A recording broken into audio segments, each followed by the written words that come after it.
Labi na atong barangay hall, market, health center, gym, ang atong mga dalanon, ang atong mga suga diri, ang street lighting naton. And sa chimpo sa kabudlayan, labi na gid sa pandemya. Labi na gid sa kabudlayan nato sa atong sitwasyon. Ini na persona wala nagpanago, naglakat sa dalan na nagrisgo para lang malabot ang serbisyo. And I think it is right and proper na dapat natin i-recognize man ang effort sa sinina persona. Kabalo kita kung ano ini na persona na naghatag sa serbisyo, proyekto, ayuda, and I think kadamo maniguro sa scholar na nakaangkon sini. Kulit na, mamangkot ko barangay Villamonte, damo diri scholar sa check?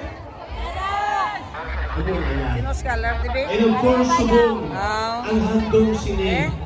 Kung ano gisuguran sa administrasyon subong. Pati ngayon, nag-isuhon para maangkon natin ang kauswagan na maging super city ang syudad sa Bacolod.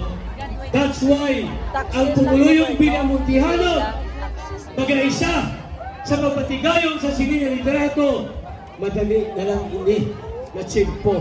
Kinalanon natin dapat mag-ugyon sa liderato na may tigipuson sa pagserbisyo kumulikit sa pumuluyong Villamontehanon kag sa syudad sa Bacolod.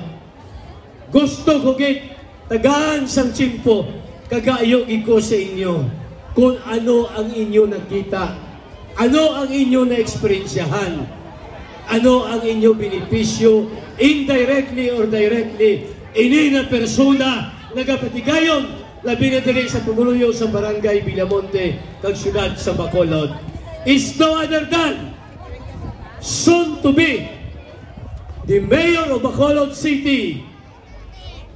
Come to Mayor Greg Gasataya.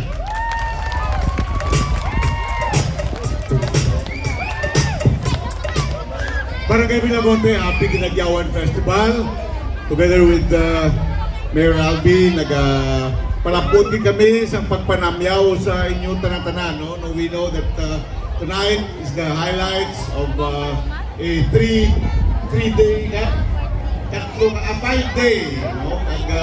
Pinaistorya ko kayo lang natin ng mga barangay officials sa mga empleyado, kita ko makapoy, but at the same time, ang ila nalipay man, no?